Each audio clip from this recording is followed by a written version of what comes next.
নমস্কার বন্ধুরা, আপনারা সবাই কেমন আছেন? তো আশা করি আপনারা সবাই ভালো আছেন। চলে এসেছি আজকে আবার একটা রেসিপি নিয়ে। তো আজকের রেসিপি হচ্ছে পোস্ত দিয়ে আলু ভাজা। তো এর জন্য প্রথমে আমি কি করেছি, এখানে 500 গ্রাম আলু নিয়ে নিয়েছি। এবার আলুগুলোর খোসা ছাড়িয়ে এগুলোকে টুকরো টুকরো করে কেটে নেব। আলুগুলোকে কেটে আমি আলুগুলোকে ভালো করে ধুয়ে নেব। তো আলুগুলোকে কেটে ভালো করে ধুয়ে নিয়েছি। জাস্ট এই সাইজের কেটে নিয়েছি, এরকম গোল গোল করে আলুগুলোকে কেটে নিয়েছি। এরপর এখানে দিয়ে দিচ্ছি পরিমাণ মতন হলুদের গুঁড়ো আর দিয়ে দিচ্ছি পরিমাণ মতন লবণ। দিয়ে আলুটাকে আমি ভালো করে মাখিয়ে নেব। মাখিয়ে 5 মিনিট আমি এইরকমভাবে রেখে দেব, যাতে আলুটা থেকে জল ঝরে পড়ে যায়। তারপর আলুটাকে আমি সুন্দর করে ভেজে নেব। তো এবার গ্যাসে একটা কড়াইতে করে আমি সাদা তেল গরম করতে দিয়ে দিয়েছি। এবার তেলটা গরম হয়ে গেছে। এরপর এখানে সমস্ত আলু দিয়ে আমি আলুগুলোকে সুন্দর করে ভেজে নেব।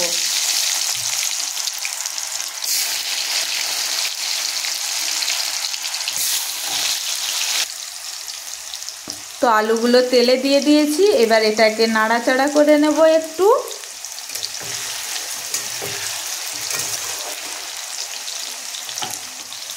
এই যে দেখুন, আলু থেকে কিন্তু জল বেরিয়ে পড়েছে অনেকটা।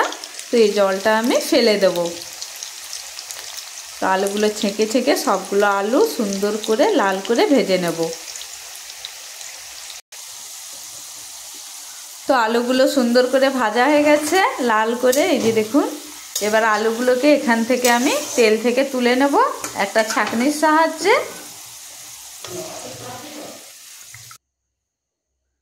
তো এই যে আলুগুলোকে খুব সুন্দর করে লাল করে ভেজে নিয়েছি। তো এবার কি করেছি, কড়াইতে যতটা তেল ছিল তেল কমিয়ে আমি একটুখানি তেল নিয়ে নিয়েছি। তো এবার কড়াইতে দিয়ে দিচ্ছি 4টে শুকনো লঙ্কা। এবার শুকনো লঙ্কাটাকে খুব সুন্দর করে আমি ভেজে নেব। তো শুকনো লঙ্কাটা ভাজা হয়ে গেছে। এরপর এটাকে এখান থেকে আমি তুলে নেব। তো এই তেলে দিয়ে দেব সামান্য পরিমাণ পোস্ত।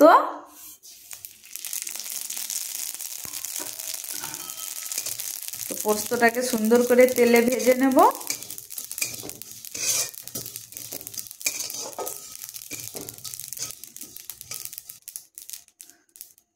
তো পোস্তটা খুব সুন্দর করে ভেজে নিয়েছি। এরপর এখানে সমস্ত আলু দিয়ে পোস্তর সাথে ভালো করে নাড়াচাড়া করে মাখিয়ে নেব। তো রেডি হয়ে গেছে আমাদের আজকে পোস্ত দিয়ে আলু ভাজা।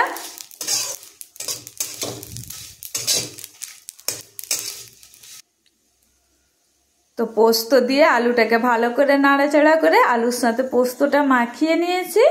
এটা এবার রেডি হয়ে গেছে। এবার এটাকে কড়াই থেকে আমি নামিয়ে নেব। তো এই যে কড়াই থেকে নামিয়ে নিয়েছি আলুগুলো। তো আজকে রেডি হয়ে গেছে আমাদের পোস্ত দিয়ে আলু ভাজা। তো আজকের রেসিপি ছিল এইটুকুই। এটা কিন্তু খুব সহজ একটা রান্না। তো অনুষ্ঠান বাড়িতেও অনেক সময় পোস্ত দিয়ে আলু ভাজা দিয়ে থাকে। তো খুব সহজেই বাড়িতে বানিয়ে ফেললাম এই রান্নাটা। তো রান্নাটা ছিল আজকে এইটুকুই। তো আমার ভিডিওটা দেখার জন্য সবাইকে অনেক অনেক অনেক ধন্যবাদ।